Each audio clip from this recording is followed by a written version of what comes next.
आपको जो हम पोल माउंटेड स्टेशन बनाते हैं, डबल पोल में ट्रांसफार्मर रखते हैं। टाइप के डबल पोल में नीचे हम ट्रांसफार्मर रखते हैं, उनको कहते हैं पोल माउंटेड स्टेशन। इसमें हम चैनल एंगल कैसे काटते हैं वो ज़रा बताते हैं आपको। लगभग जो चैनल की लंबाई होती है, स्टैंडर्ड तो है 2.44 मीटर, लेकिन हम चैनल बर्बाद ना हो टुकड़ा, इसलिए हम 2.4 ही लेते हैं। उसमें 2 पीस बन जाते हैं हमारे बड़े वाले, बेस के या टॉप के या फ्यूज शर्ट के या ड्रॉपर चैनल, और एक 4 फीट का हमारा टी ऑफ भी मिल जाता है।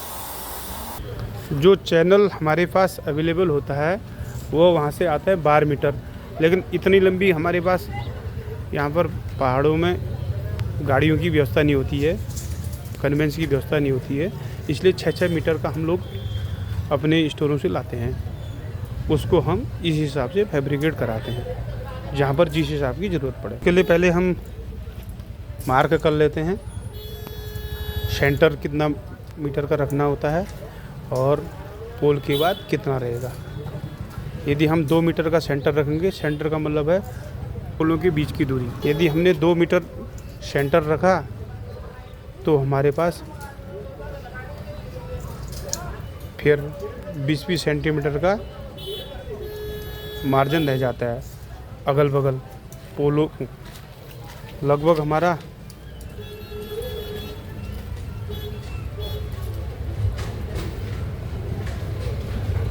हमने मार्किंग कर दी है 20 सेंटीमीटर मैंने बताया था, जिसमें जो हम मार्क कर रहे हैं। उसके बाद जो पोल का जो बचा वाला पार्ट है ये चैनल का, ये थोड़ा सा बचता है, ये भी हमने मार्क कर लिया है। यहाँ पर हम जो है होल्डिंग क्लैंप लगाएंगे। होल्डिंग मीन्स होल्ड करने वाला, जो पोल में इसको चैनल को होल्ड करेगा। उसके बाद हम पिन लगाते हैं, इसमें डिस्क लगाते हैं जो रिक्वायरमेंट होती है। 2 तरफ से ये पोल में माउंट होगा, वो होल्डिंग क्लैंप के द्वारा माउंट किया जाएगा। ये लगे हैं, देखिए जो क्लैंप टाइप के लगे हैं, होल्डिंग क्लैंप है, जिससे ये पोल में होल्ड हो रहा है। सिंगल पोल में यदि पोल के टॉप में हम चैनल फिक्स करते हैं बीचों बीच, उसको कहते हैं टी ऑफ। टी टाइप का एक पोल है, पोल के ऊपर एक हम हॉरिजॉन्टल चैनल लगाएंगे, उसको कहते हैं टी डिजाइन का हो जाता है। तो टी मार्क कर लिया सेंटर में होल्डिंग क्लैंप के लिए। शुरू हुआ हमारा ये गैस वेल्डिंग से होल करना। किस हिसाब से हम उसमें नट बोल्ट यूज़ कर रहे हैं, उसी हिसाब से हमें होल करने होते हैं होल्डिंग क्लैंप में। 4-5 सूत का, 6 सूत का, अमूमन 11 kb के काम में हम मजबूती को देखते हुए 6 सूत का यूज़ करते हैं। इसको रेक्टेंगुलर आयताकार शेप दिया जाता है, राउंड नहीं, क्योंकि कभी होल्डिंग क्लैंप हमारे जैसे पोलो के हिसाब से साइज़ के SP 23 का, SP 33 का, SP 55, SP 72 का, उस हिसाब से होल्डिंग क्लैंप के साइज़ छोटे बड़े होते हैं। उनको एडजस्ट करने के लिए यदि हम राउंड होल बना देंगे राउंड शेप में, वो वहीं पर रहेंगे, फिक्स इधर उधर नहीं हो पाएंगे। ये टॉप चैनल बन रहा है अभी हमारा, होल्डिंग क्लैंप के लिए बन चुके हैं। टॉप चैनल का मतलब है 3 इसमें डिस्क आएंगी और 3 लाइटिंग अरेस्टर, यदि ट्रांसफार्मर का टॉप चैनल बनेगा। ये हमारे चैनल पड़े हैं, ये 11 kb के चैनल है, ये और 6 mm के। 100 का मतलब है 100 का मतलब है 100, ये इसकी डायमेंशन, और 50 का मतलब है ये वाले कॉलर, और 6 mm का मतलब है इनकी थिकनेस। ये ट्रांसफार्मर के जो पोल माउंटेड सबस्टेशन है, उनके लिए हम फैब्रिकेशन का वर्क कर रहे हैं कि चैनल किस हिसाब का लगेगा, कैसे लगेगा, कैसे होगा।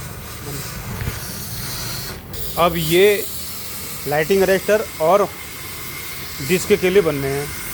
लाइटिंग अरेस्टर के होल बनेंगे छोटे, डिस्क फिटिंग के होल बनेंगे थोड़ा बड़े। ये बनेंगे हमारे राउंड शेप के, क्योंकि वो एक जगह ही फिक्स रहता है, उसका साइज एक फिक्स होता है, छोटा बड़ा नहीं होता है। इनमें होल दोनों साइड आएंगे। लाइटिंग अरेस्टर में होल आएगा सिंगल चैनल के एक ही कॉलर में।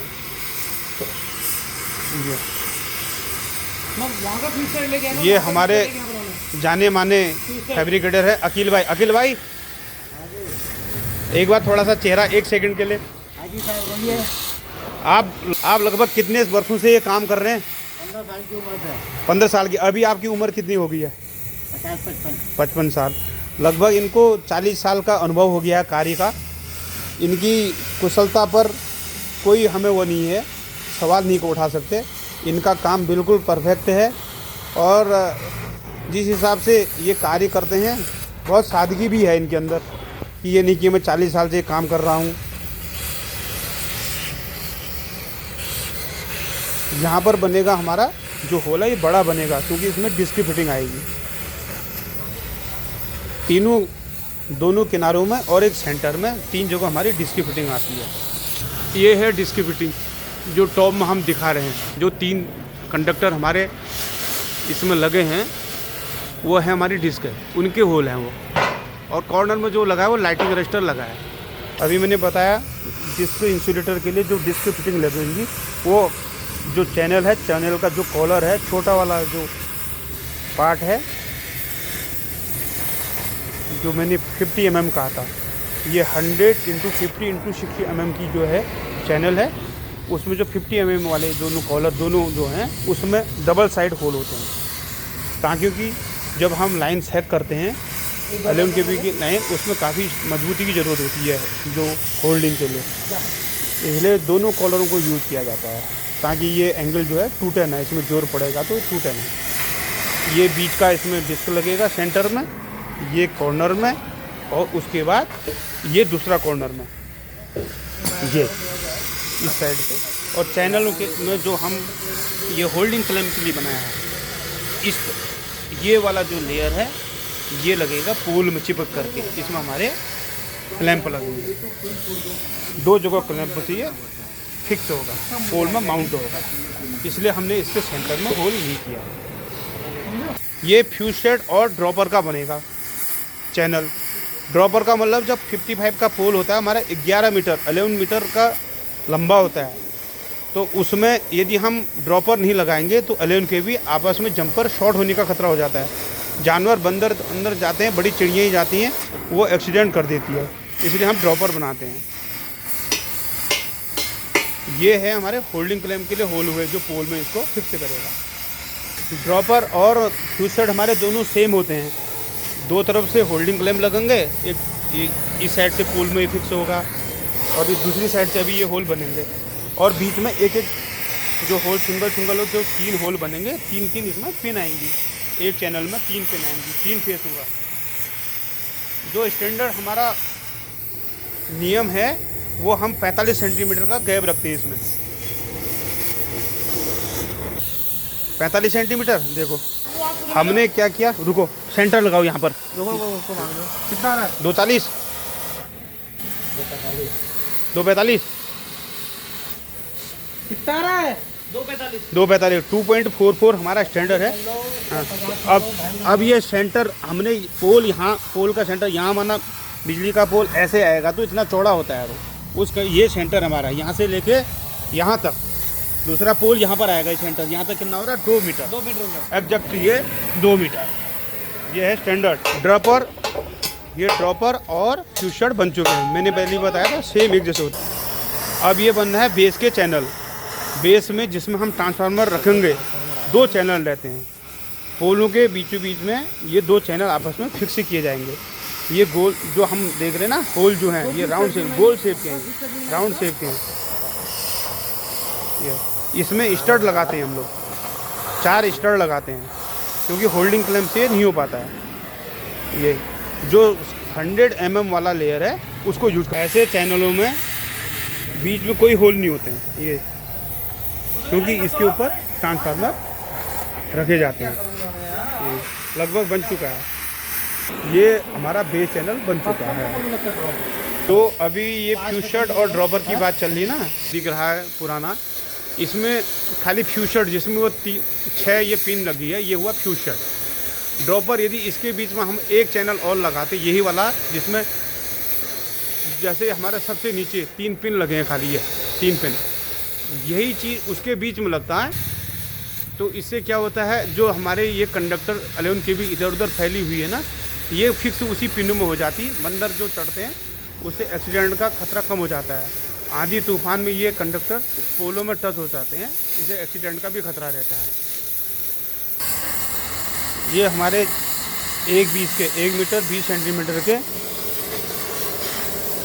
सिंगल पोल में सेंटर में टॉप में जो चैनल लगता है उसको टी ऑफ कहते हैं, वो टी ऑफ बनने हैं।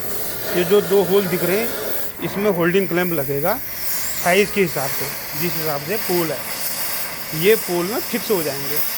इनके दूसरी साइड में, ये 100 mm वाली साइड है, जो 50 mm वाली साइड है उसमें पिन इंसुलेटर फिक्स होंगे।